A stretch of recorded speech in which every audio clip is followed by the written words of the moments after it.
Now, the war in Ukraine is setting into motion the first global energy crisis of its kind.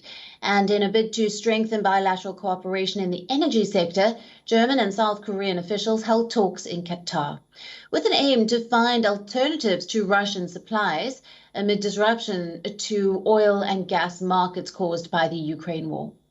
Qatar's Emir Sheikh Tamim bin Hamad Al Thani met South Korean Prime Minister Kim Buk-yeom and German Economy Minister Robert Habeck. Now, Russia is the largest supplier of gas to Germany, and Berlin has launched several initiatives to lessen Germany's energy dependence on Russia since its invasion of Ukraine. Now, in the latest, Germany has agreed on a long-term partnership with Qatar to reduce its dependence on Russian gas and further diversify its energy supply.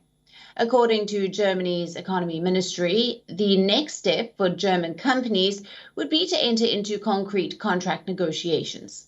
Qatar is one of the world's three biggest exporters of liquefied natural gas.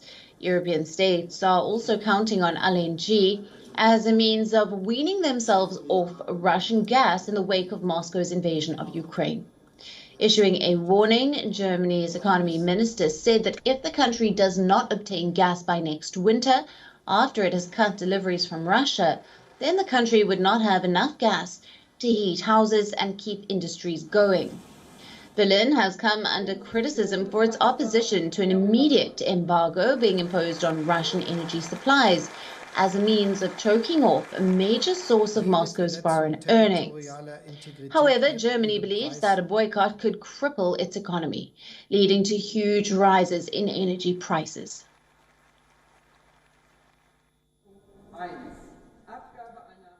Our WION correspondent Trent Murray is joining us live from Berlin for more on this story. Hello to you, Trent. Now, how does Germany plan to fast-track this deal with Qatar, given the fact that it has begun to wean itself off Russian gas?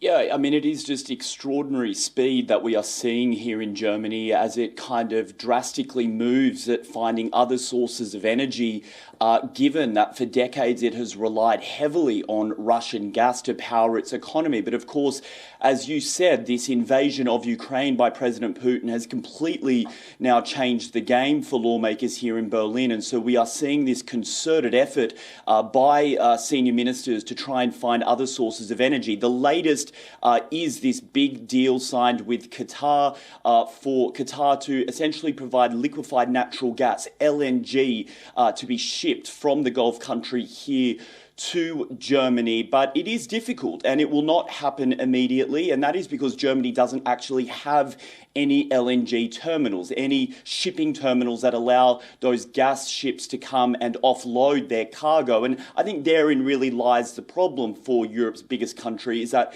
for so long, it's relied on Russian gas, on pipelines that travel across Europe as well as under the ocean to this country, that it hasn't built the alternative infrastructure needed to get sources of energy from elsewhere. So that is now underway. We know 2 LNG terminals have been signed off for the northwest coast over near the Dutch border, but they will take about 3 years to build. And so those immediate challenges still exist about how to get the country through this next 6, 12, 18 months, where it will very likely continue to need Russian gas and oil in order to keep things running.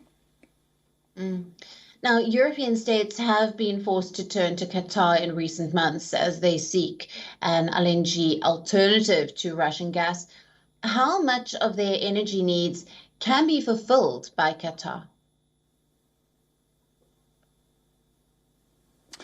Yeah, well, that's a very good question. I mean, the economy minister, when he made this announcement, was not giving any detailed figures at that press conference about just how much gas would be supplied by Qatar. We know that by 2025, Qatar hopes to double its LNG production, and Europe is certainly a key market for them. So from their perspective, they've probably done quite well financially out of this situation, signing up a bunch of new customers. But certainly here in Germany, where I am, about 55% of the country's gas imports currently come from Russia. So there is a huge hole to be filled there, if you will, a huge backfill needed in order to try and shore up those supplies from elsewhere. About 35% of the country's oil also comes from Russia. Again, that's another priority for the economy ministry here. Conversations happening not just with Qatar, but we also understand with Norway and the United States, both big gas and oil exporters, trying to see if they can increase supplies in the next 12, 24 months, again, to try and just get that number of that number from Russian gas down in terms of its ratio in the country. Train, thank you very much for bringing us all the latest details out of Berlin. WION, now available in your country. Download the app now. Get all the news on the move.